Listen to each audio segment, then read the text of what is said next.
If you love synths, it's probably a safe bet to say you also love arpeggios. I mean, come on, guitarists have Stairway to Heaven, we have ARPs. But after years of the same up, down, up dog, ping pong progressions, at some point you might think to yourself that it's all been said and done with regard to arpeggiators, right? Wrong. This is Midicake ARP, a specialized kind of 4-track sequencer that dares to ask the question,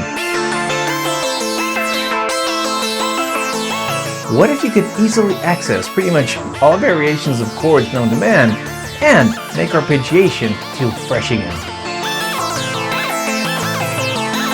In this video, I want to share my experience with it beyond the spec sheet, from a regular user's point of view, and instead of just listing everything it can do, I want to share just 3 actual use case scenarios where I think this might be useful to you and your music making. Full transparency, Midicake are kindly sponsoring this video, which, to clarify, means they're paying me for my time. My opinion and integrity, however, are not for sale, so they have no say in my opinions here, and they don't get to see this video before you do. If you're already subscribed, huge welcome back, my friend. If this is your first time here, hi, welcome to the Midlight Synthesist. Let's get started. Let me give you a brief breakdown of what the ARP is and what it can do. The ARP features 4 arpeggiation-based sequencer tracks that can be played either simultaneously or in sequence, one after the other. These can be set up to control either a single synthesizer, or each track can be sent to a different MIDI channel to control multiple synths or multiple timbres if your synth is multi-timbral. Even though its name gives away its proficiency in arpeggiation, it is important to note, though, that the ARP can also be sequenced to play chords harmonically in each step instead of a single note in chord mode, as well as pad and drone modes where they pretty much hold the chord during the full bar. Also, aside from just note information, the tracks can also send out MIDI modulation to control other synth parameters, but we'll get into that in just a bit. So with all of that out of the way, let's dive into my 3 best uses of the Midicake ARP. Number 1. Sophisticated sequencing. One of the standout features of the ARP in my time using it has been just how easy it is to get an interesting sequence going in a matter of minutes. I also appreciate that, defying the current trend, it's not just a random generator either. You have a ton of precise control over everything that's going on while you flesh something out, but it's the exploration factor that makes it fun. In this setup, I'm going to be sending track 1 in chord mode to the steam pipe through MIDI channel 1. And 2, 3, and 4 are all going to be going into the MiniFreak in ARP mode. Now, I've already built a little progression in my chain mode, which goes A minor, C major, D minor, and F major, all going in chord mode into the steam pipe. So let's see what kind of melodies we can get away with on the MiniFreak. Now, to change the parameters of each individual track, you have to go into set mode. Now, lots of these parameters are pretty straightforward, like velocity, gate, octave, individual number of steps, direction of the arpeggio. You've probably seen stuff like this before, right? But where it starts getting interesting is things like, for example, note offset. In note offset mode, it means that this track will begin its arpeggio on the next note of the chord. So let's say you have a C major chord going on. If you put the note offset to 1, it'll start in the next note of that chord. So it'll start on E instead of C. Note limit will set a maximum and minimum value so your arpeggio doesn't go all over the place. Finally, in note lock mode, this will fix the step on the same note, which can be really useful to lock in a drone, for example. Now, the next interesting parameter is time. Now, what's really cool about it is that instead of the usual common and odd time signatures, this lets you play around with the concept a bit. The value is displayed in time division, and you play around with that by modifying the factor, which is the number that the bar will be divided in. And then the function, which is going to be exponential or incremental, which will set how the time division increases or decreases. Let me show you how that sounds like.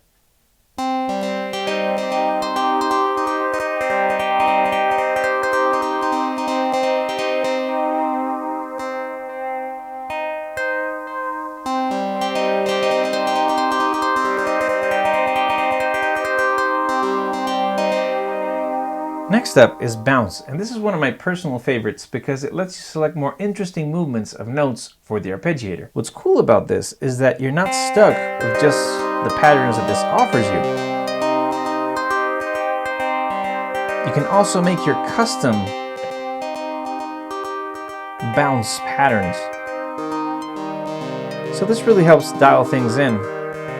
Now this right here works really well with the next 2 parameters, which are jump and repeat. Jump makes the arpeggiator skip a designated number of notes in the scale, adding a variety to the sequencer, while repeat will, as the name implies, repeat a couple of steps or you can even assign ratchets or chop, which is a very cool division of the time, which will divide individual steps into 2, 3, or 4 duplicate steps, and it'll spread them out evenly across that time division.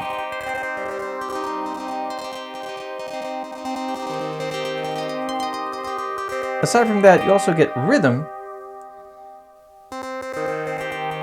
and a few groove patterns to further humanize your sequences. But for me, the real magic begins when you start using the effects and the mods. The big difference between the effects and the mods is that mods function more like a typical LFO, where you have a shape that you can send out for that modulation. Instead, on effects, you have seeds. So this will give you different patterns for how this effects is going to play out. So let's say we target the repeat.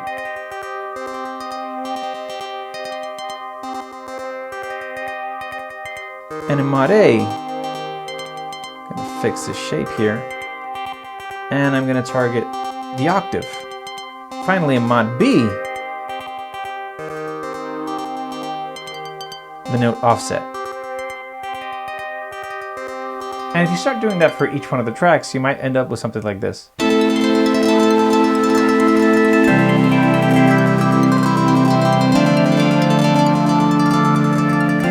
Number 2. Leveling up your chord progressions. The ARP gives you immediate access to a vast library of chords and modes, and it also allows you to set them up in different inversions or spread them out along different octaves, as well as create your own custom chords that you can assign in the chord buttons. That alone lends itself to some pretty adventurous exploration, and I found myself getting lost for hours just trying out different chord modes that I would frankly struggle to come up with as quickly on a piano just because I'm not that proficient at playing the keys. But beyond that, the ARP goes one step further and does something that I wish more sequencers did. It's a tiny trick, and it can really make your amateur sounding progression more interesting and sound way more nuanced and sophisticated. Simply put, when moving from one chord to another, most pro-level players will rarely just advance the chords along their roots.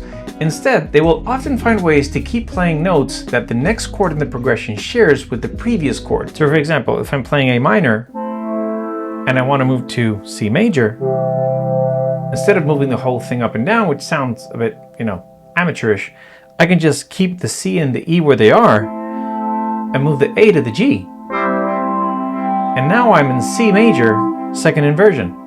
The ARP can do that for you when you're changing chords if you set voice lead mode on, which, if you're not that fluid in keyboards, can save you a bunch of time. Now let's do the same thing here on the Midicake ARP. So I'm in A minor, and I'm going to move to C major, second inversion. The ARP also allows you to create chord progression sequences easily by just punching in the chords and experimenting, and then later on printing them in this chord chain mode. So let's say, for example, A minor, C major, E minor,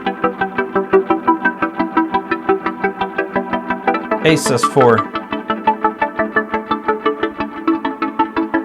A major. That sounds pretty cool. So let's write that down. I'm going to go to the chord chain mode. I'm going to choose minor and A.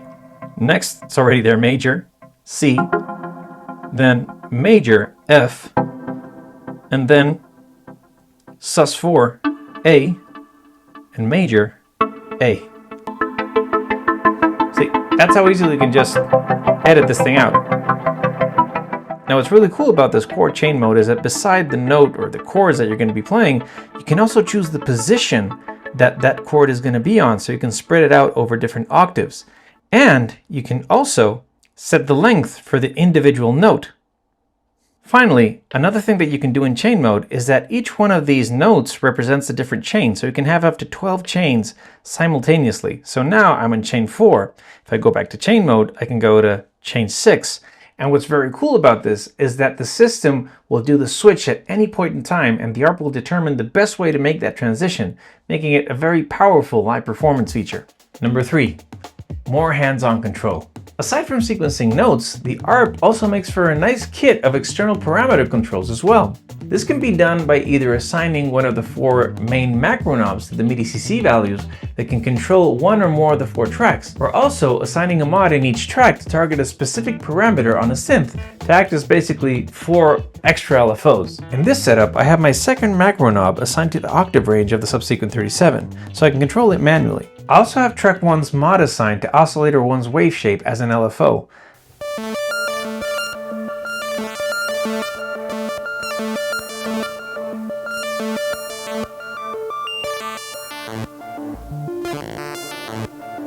This opens up a lot of possibilities, both as a performance feature and as a sound design tool. Plus, all of the note and parameter configurations that I've shown you here are stored in the ARP in real time as patches.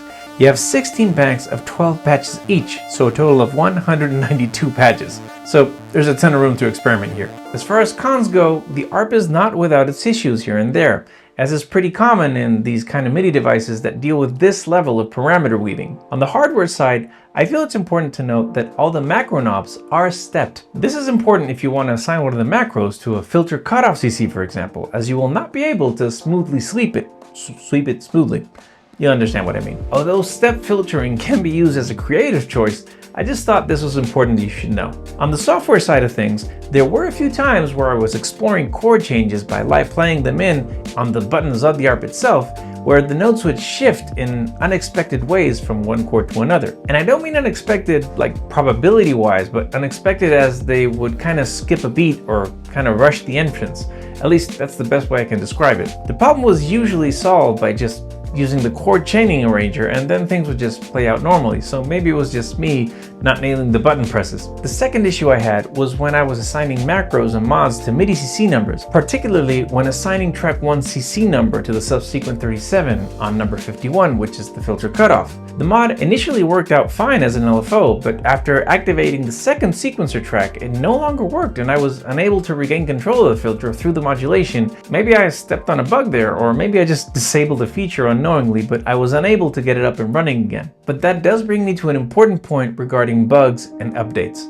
Since its release, Midicake have been following up on the cake with constant firmware updates and listening to their community. And the best proof of that is that the cake that I'm reviewing right now is on its 8th firmware version, which I find commendable. As far as innovative hardware sequencers go, the ARP is a fun and fresh way of exploring arpeggiation and sequencing that gives you a ton of flexibility and power while not necessarily breaking the bank. Its particular way of approaching chords has the unexpected side effect of getting you more familiar with more complex chords and reaching a better understanding of how they feel and relate to each other in a progression, which is something that I was happily surprised by. If you're still here and you enjoyed this video, please remember that you can always support my channel with something as simple as just clicking the like button, buying your own gear with my affiliate links, or just leaving me a comment, even if it's just to say hi. If you'd like access to my original music, my multi-sampled instruments, and the most awesome Discord community on the face of this earth, head over to my Patreon.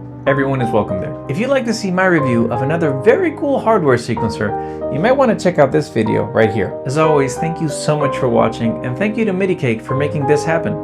I hope you found this video useful, or at least entertaining. Have a great week. See you next time.